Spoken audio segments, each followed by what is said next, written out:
అందరికి ఎలా ఉన్నారు? అందరూ బాగున్నారా? మేము కూడా చాలా బాగున్నాం. Welcome back to our channel. ఈరోజు మంచి ఇంట్రెస్టింగ్ వీడియోతో మీ ముందుకు వచ్చాను. మా వీడియోస్ మీకు నచ్చుతున్నాయంటే డెఫినెట్ గా లైక్ చేయండి, షేర్ చేయండి అండ్ మెయిన్ గా సబ్స్క్రైబ్ చేసుకోండి. 300K త్వరగా అవ్వాలన్నది నా గోల్. ఈ రోజు వీడియోలో మనం పాలు గురించి మాట్లాడుకుంటాం. మిల్క్ గురించి అంత వీడియోలో మాట్లాడుకోవడానికి ఏముంటుంది అని అనుకుంటున్నారేమో. చాలా ఉంది, చాలా యూస్ఫుల్ ఇన్ఫర్మేషన్ అండ్ చాలా మందికి డౌట్స్ ఉంటాయి. మిల్క్ మన ఇండియన్ కల్చర్ లో చాలా పెద్ద రోల్ ప్లే చేస్తుంది. మనం కొత్త ఇంటికి వెళ్ళినా గానీ పాలు పొంగిస్తాము. మన డే ఇన్ఫాక్ట్ చాలా మందికి ఒక కప్పు కాఫీతో స్టార్ట్ అవుతుంది. ఒక టైర్డ్ డే ఒక టీ ఆర్ కాఫీతో ఎండ్ అవుతుంది. ఎవ్రీ మీల్ పెరుగుతో కంప్లీట్ అవుతుంది. ఎవ్రీ హ్యాపీ అకేషన్ ఒక పరవాన్నమో పాయసంతో సెలబ్రేట్ చేసుకుంటాం. సో మిల్క్ ఎవ్రీ మూడ్ లో మనతో పాటు ఉంటుంది కదా. బాగా ఎక్కువ కన్స్యూమ్ చేస్తాము. మిల్క్ లో చాలా ట్యాగ్స్ వస్తున్నాయి ఈ మధ్య. So it could be very confusing. అందుకే ఈ వీడియోలో మీకు కొంచెం అసలు ఏంటి ఈ నేమ్ ట్యాగ్స్ వెనకాల అన్నది చెప్పడానికి నేను ట్రై చేశాను. ఇంకెందుకు ఆలస్యం, let's get into the video. First చిన్న డిస్క్లైమర్, నేను ఏ న్యూట్రిషనిస్ట్ ని ఆర్ ప్రొఫెషనల్ గా ఇలా హెల్త్ కేర్ రిలేటెడ్ సర్టిఫికేషన్ చేసిన దాన్ని కాదు. బట్ ఇదంతా నా ఎక్స్పీరియన్స్ ఆర్ రీసెర్చ్ తో నేను తెలుసుకున్న విషయాలు మీతో షేర్ చేసుకుంటున్నాను. చిన్నప్పటి నుంచి పాలు ఒక హెల్దీ మీల్, ఒక గ్లాస్ అన్న తాగాలి, ప్రతి మీల్ పెరుగుతో కంప్లీట్ చేయాలి, ఇలా మనం చిన్నప్పటి నుంచి చెప్పి పెంచారు కాబట్టి so milk very important part of the diet. కానీ మనం స్టోర్కి వెళ్ళగానే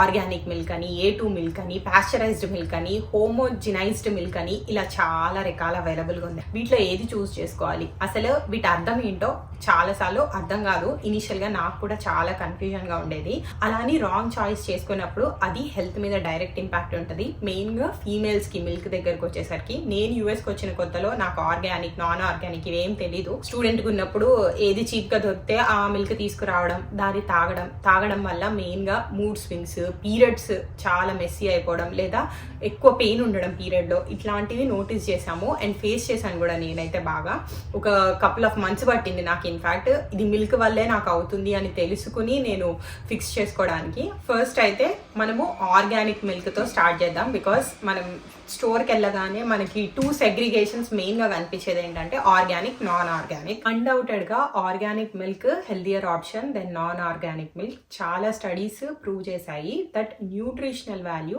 ఆర్గానిక్ మిల్క్ లో ఎక్కువ హార్ష్ కెమికల్స్ కి ఎక్స్పోజ్ అవ్వకుండా ఎక్కువ న్యూట్రిషన్ ఉంటుంది, omega-3 ఫ్యాటీ యాసిడ్స్ ఉంటాయి అండ్ యాంటీ ఆక్సిడెంట్స్ కూడా ఉంటాయి. అంతేకాకుండా ఆర్గానిక్ మిల్క్ లో బ్యాన్ చేసిన యాంటీబయోటిక్స్ అండ్ వార్మర్స్ అన్నది మెడికేషన్ అన్నమాట. లైఫ్ స్టాక్ ఫార్మింగ్ లో దాన్ని యూజ్ చేస్తారు, వీటిని యూజ్ చేయరు. హౌస్ స్ట్రెస్ లేకుండా ఫ్రీ ఎన్వైరన్మెంట్, నేచురల్ ఎన్వైరన్మెంట్ లో పెరగడం వల్ల వాళ్ళు ఇచ్చే మిల్క్ కూడా కొంచెం హెల్దీగా ఉంటుంది. ఇప్పుడు ఆర్గానిక్ మిల్క్ గుడ్ అని చెప్పి ఆర్గానిక్ మిల్క్ చూస్ చేసుకుందాం అనుకుందాం. సో మళ్ళీ ఆర్గానిక్ మిల్క్ లో సబ్ లేబుల్స్ చూస్తూ ఉంటాం అనమాట. Pasteurised milk, ultra pasteurised milk అని. పాస్చరైజ్డ్ మిల్క్ కొత్త కాన్సెప్ట్ ఏం కాదు. ఎన్నో ఏళ్ల నుంచి మిల్క్ ని మనం ఇదే ప్రొసీజర్ తో డిసీజ్ కాజింగ్ బ్యాక్టీరియా ఏమీ లేకుండా చూస్తున్నాము. ఇన్ షార్ట్ చెప్పాలంటే పాస్చరైజ్డ్ మిల్క్ అంటే మిల్క్ ని వేడి చేయడం, ఒక సర్టెన్ టెంపరేచర్ లో సర్టెన్ టైం ఫ్రేమ్ వరకు వేడి చేసి దెన్ దాన్ని ప్యాకేజ్ చేసి వాడడం. ఇలా పాస్చరైజ్డ్ మిల్క్ యూజ్ చేయడం వల్ల ట్యూబర్క్యులోసిస్, టైఫాయిడ్ ఇట్లా కొన్ని డిసీజెస్ రాకుండా హెల్ప్ అవుతుంది. అండ్ పాస్చరైజ్డ్ మిల్క్ వల్ల మిల్క్ యొక్క న్యూట్రిషన్ కాంటెంట్ తగ్గుతుందని ఏ ప్రూఫ్స్ లేవు. సో మిల్క్ లో ఉన్న న్యూట్రిషన్ వాల్యూ సేమ్ ఉంటుంది, దాని షెల్ఫ్ లైఫ్ కూడా పెరుగుతుంది అనమాట. మామూలుగా మనం రా మిల్క్ తీసుకుంటే త్వరగా పాడైపోతుంది, అదే పాస్చరైజ్ చేసిన మిల్క్ 7 to 14 days బాగుంటుంది. ఇండియాలో పాస్చరైజేషన్ అంత ఇంపార్టెంట్ కాదు. బికాస్ మన ఫ్యామిలీలలో, మన కల్చర్ లో మిల్క్ రాగానే కంపల్సరీ కాచి పొంగబెట్టాకే మనం డే అంతా దాన్ని యూజ్ చేస్తాం. అది పిల్లలకి ఇవ్వడానికైనా లేకపోతే ఇంకేదైనా డిషెస్ చేసుకోవడానికి. కానీ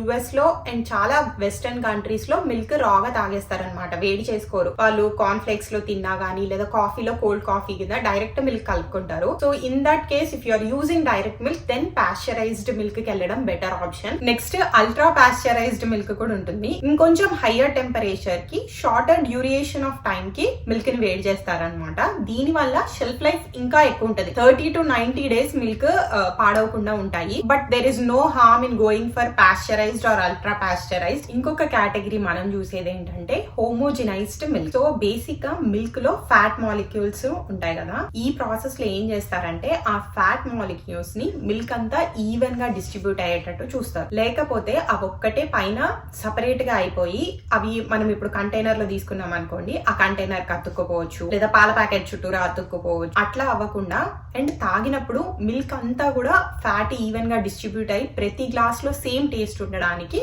ఈ ప్రాసెస్ ని చేస్తారు. మనం చూసే ఇంకో కేటగిరీ ఏంటి, whole milk, full cream milk, skimmed milk, 2% milk. So whole milk అంటే బేసిక్ గా మనకి న్యాచురల్ గా ఎంత ఫ్యాట్ అయితే మిల్క్ లో వస్తుందో ఆ ఫ్యాట్ తో ఉంటుంది అనమాట. అరౌండ్ 3.25% అలా ఉండొచ్చు అని చదివాను నేను. ఆ ఫ్యాట్ తోనే మిల్క్ తయారవుతాయి. అదే ఫుల్ క్రీమ్ మిల్క్ అంటే కొంచెం ఎక్కువ ఉంటుంది న్యాచురల్ కంటే. ఇప్పుడు న్యాచురల్ లో 3.25 ఉంది అనుకోండి, ఫుల్ క్రీమ్ లో 3.5 వరకు, అలా వెరీ స్లైట్ డిఫరెన్స్ ఉంటుంది. నెక్స్ట్ స్కిమ్డ్ మిల్క్ అంటే ఫ్యాట్ పర్సెంటేజ్ తగ్గించేస్తారు. స్కిమ్డ్ లో కూడా మనం పర్సెంటేజ్ చూస్ చేసుకోవచ్చు అనమాట, ఎంత పర్సెంట్ ఫ్యాట్ కావాలి అన్నది. 2% మనం చూస్ చేసుకున్న పర్సెంటేజ్ బట్టి ఆ మిల్క్ లో ఫ్యాట్ ఉంటుంది. ఈ పాలు బాగా పల్చగా అలా ఉంటాయి, పెరుగు చేసుకున్నా గానీ అంత క్రీమీగా ఉండదు texture. So if you or any specific diet, లో క్యాలరీస్ లో ఫుడ్ తీసుకోవాలనుకుంటున్నారు అనుకోండి, ఇన్ దట్ కేస్ ఈ స్కిమ్డ్ 2% మిల్క్ జనరల్ గా అలాంటి వాళ్ళు దే ఆప్ట్. ఆర్ కొంతమందికి హోల్ మిల్క్ అవి అంత ఈజీగా డైజెస్ట్ అవ్వవు, ఇన్ దట్ కేస్ కూడా ఈ ఆప్షన్ లోకి వెళ్ళొచ్చు. So another popular segregation milk లో మనం చూసేది ఏంటంటే A2 మిల్క్. ఇది రీసెంట్ గా చాలా పాపులర్ అయింది, చాలా మంది ఇదే యూజ్ చేస్తున్నారు. A2 మిల్క్ అంటే ఇది ఒక different kind of protein, beta casein protein అన్నమాట. మామూలుగా మన రెగ్యులర్ మిల్క్ లో A1 ప్రోటీన్ ఉంటుంది, ఇందులో A2 ఉంటుంది. డిఫరెన్స్ ఏంటంటే A2 is much easier to digest.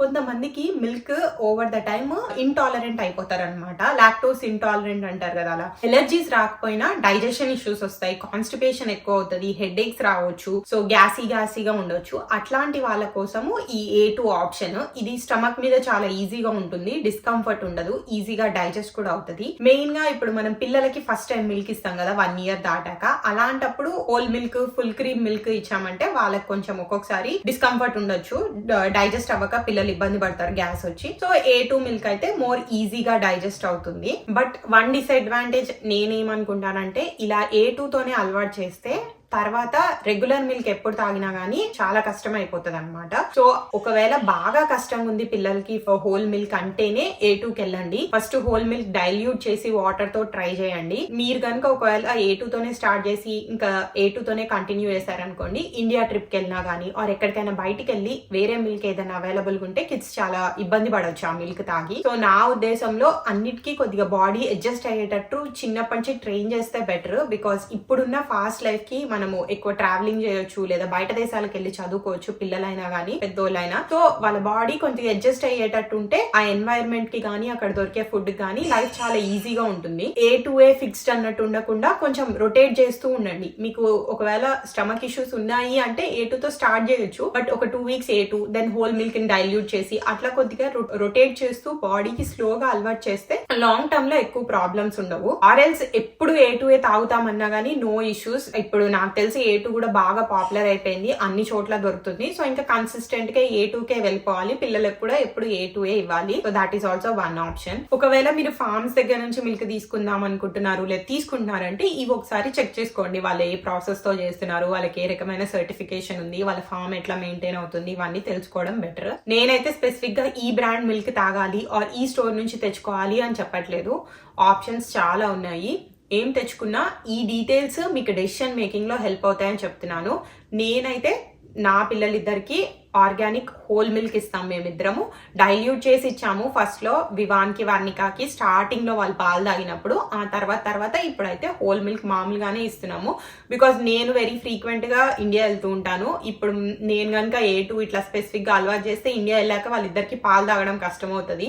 And ఇద్దరు పిల్లలు పెరుగు చాలా ఇష్టంగా తింటారు, మళ్ళీ అక్కడ పెరుగు తినలేకపోయినా కూడా టెన్షన్ అవుతుంది అనమాట. అందుకే నేను ముందు నుంచి కొంచెం సెట్ అయ్యేటట్టు ఉండాలి, హోల్ మిల్క్ తాగాలి పిల్లలు అని చెప్పి అలా ట్రైన్ చేసుకున్నాను. సో ఈ వీడియో చేయడానికి మెయిన్ రీజన్ ఏంటంటే, నేను నోటీస్ చేశాను చాలా మందికి US వచ్చిన కొత్తలో లేదా ఏదైనా కంట్రీకి కొత్తగా వెళ్ళగానే మిల్క్ ఆప్షన్స్ చూసాక ఏది చూస్ చేసుకోవాలన్నది కన్ఫ్యూజన్ ఉంటుంది. నాకు కూడా ఇనిషియల్లీ చాలా కన్ఫ్యూజన్ ఉండే అనమాట.